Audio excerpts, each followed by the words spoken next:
ask this question of, is your budget narrative explaining? Is it a budget explanation?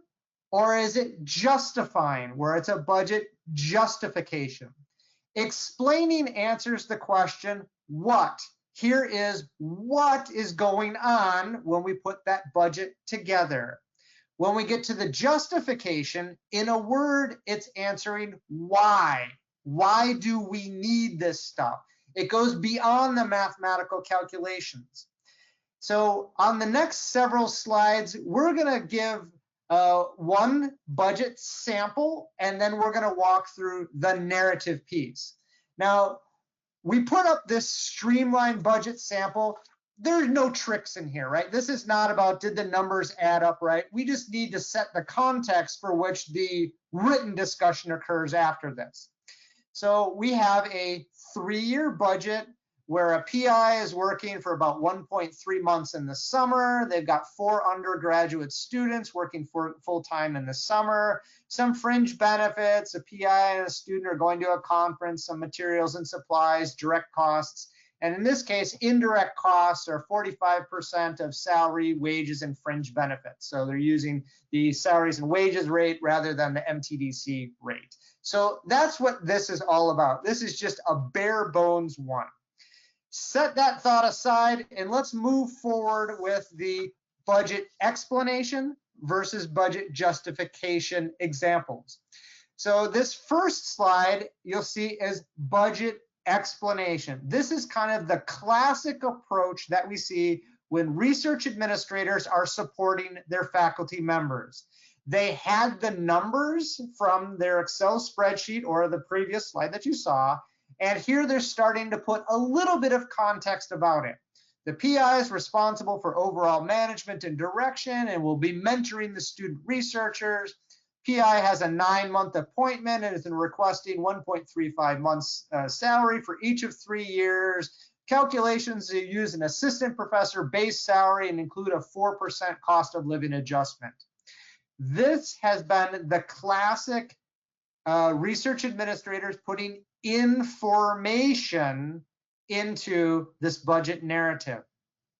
But let's go and show you on the next slide how we're beefing it up to be a budget justification. Now, you'll note that the top paragraph in black remains exactly the same. We did not change anything. But look at the green text at the bottom of the slide. Here's where the justification occurs. It says year 1 activities include the following things, and then year 2 activities, and then year 3 activities. So there's one sentence for each of the 3 years. So what's this justifying? When the reviewers are looking at it and you put 1.35 months, what are you doing to justify that you're working for 1.35 months? And now you have the answer. The reviewers, who are likely to be subject matter experts, can look at these one sentences and go, yeah, it's reasonable that they would spend about a month and a half or so working on each one of those activities. So it's not that we just grabbed, 1.35 months because it mathematically worked out, but the scope of the work aligns. If a PI shares a draft of a narrative with you in advance of your budget, you may be able to lift these sentences out directly and sprinkle them into the budget justification. If you develop the budget first and the PI is developing the narrative independently, you may put this kind of placeholder in there that says, please describe in one sentence these types of details, so that there is that crosstalk between the documents.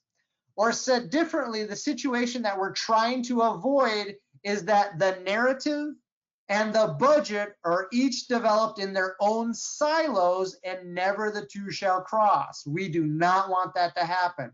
We're trying to weave these closer together. Let's continue on to the next slide.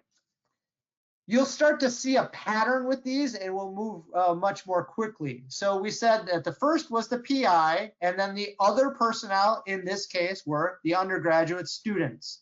So the students in this case, the classic explanation, students working full time, so 40 hours a week, 10 weeks in the summer, getting $10 an hour. So $4,000 per student times 4 students. That's how we got to $16,000. Let's continue to the justification part of it. And here you'll see again the green text at the bottom. What are the students doing that they have to work full time for the full summer, right? So they're involved in data collection and analysis. And we say up front that this aligns with the scope of work.